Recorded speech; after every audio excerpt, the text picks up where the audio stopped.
Yes, I restarted Mistletoe, my festive Animal Crossing island, not because I didn't want to finish it, but because I've been really vibing with the cottagecore aesthetic again lately, and I really want to build a cottagecore island. So yes, I'm restarting yet again, and even though we're saying farewell to Mistletoe, I'm so excited for you guys to meet my new island. You all have seen me restart and play through the beginning of this game so much, so this time we're gonna do things a little bit different. I'm not gonna make a Let's Play series of this island, but I will be sharing highlights and builds with you guys as I go. And don't worry, I didn't forget about Sedona, my other island. Yeah, I have a lot of islands at this point. It's probably hard for y'all to keep up. I wanted to start working on something new because I've been feeling really inspired to build in this game. Sedona is almost finished, my main island, and there's just not any room for builds on that island, so here we are. After sharing all of my personal information with Timmy and Tommy, it was time to create my character for this new island. Honestly, there is not much to see here since I made her look exactly like my previous characters, other than the horrendous hairstyle that I have, but that's because they don't give us a lot to work with. And now the fun part, picking a map. Choosing a map in this game is so hard, and for what? I started the screen for way too long. I ended up going with this map right here, mostly because the resident services building is set far back from the entrance, and I have a really big entrance plan, so I just wanted to make sure I had room for that. I finally arrived at my new island. We got the blue airport, which is not very cottagecore, but it's okay. My starter villagers were Tank, not bad, and Muffy, the goth sheep queen herself.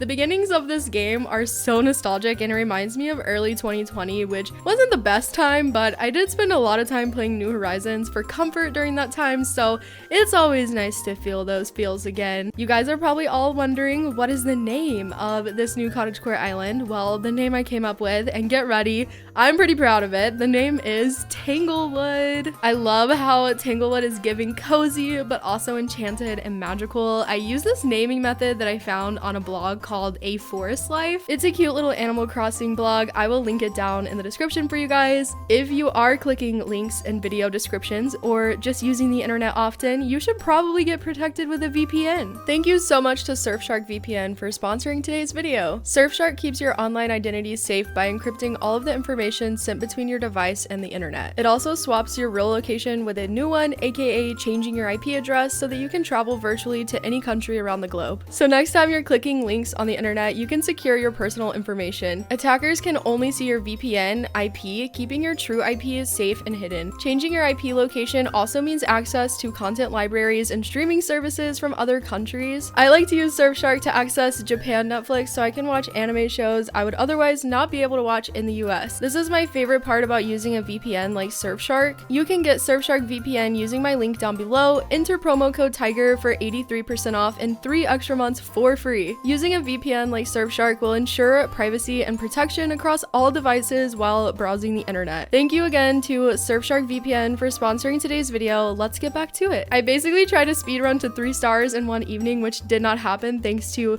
the immense amount of debt that Tom Nook put me in. By the way, yes, I did time travel a few months ahead because I cannot stand the winter season in this game any longer and I demand pretty green grass on my island. I did quickly progress through the game since I wasn't worried about the details, and I have some great friends who so kindly donated items and materials to help jumpstart Tanglewood. I managed to unlock the museum in Nook's Cranny fairly fast, but Mabel did not want to visit this island, y'all. It took me so long to get the Able store. I had to time travel over and over waiting for Mabel, but she just like never came. Just kidding. She did finally come and I did get the shop set up and opened, which you guys know what that means. I unlocked the glorious world of custom designs.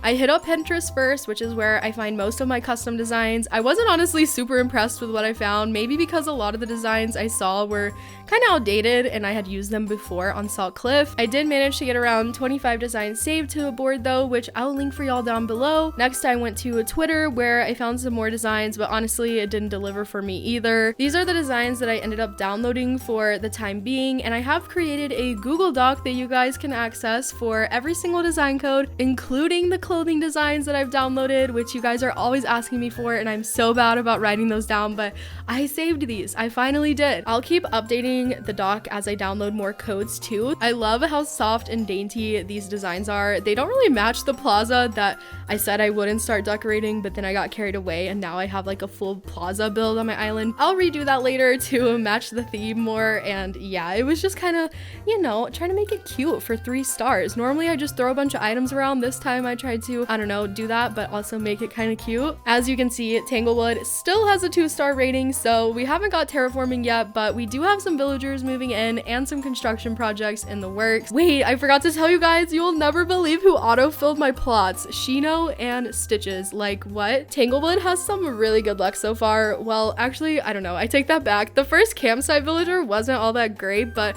he wasn't the worst, right? If you've been around for a while, you probably remember Salt Cliff, my first cottagecore island. I'm gonna try to make this island as different as possible in comparison to Salt Cliff. I thought about turning this into a no terraform challenge, but honestly, I can't imagine being happy with my island if I didn't get to terraform. I'm not sure what I'm gonna do yet, but I do want to make this island unique, especially since cottagecore is such an oversaturated theme in this community. I know you guys have probably seen a million islands with this aesthetic. I promise I'll try to come up with some original build ideas that maybe you haven't seen before. I should be able to start decorating soon, and I might try to plan out the island this time, like beforehand with the layout and stuff. I've never done that before. I normally just wing it. For some reason, I feel like trying it out this time, but we'll have to save that for another video. I hope that you guys are as excited for this new island as I am. This is Tanglewood, and I am so excited to see what this island turns into. Let me know below if you guys have any build ideas or just any ideas in general for this island. I would love to hear them. Be sure to like this video and subscribe if you want to keep up with Tanglewood and see other cozy content here on my channel. And if you just want to keep up with me and what I'm doing, you can find all of my social medias down below. Thank you again to Surfshark for sponsoring today's video, and thank you all for watching. I'll see you later. Bye!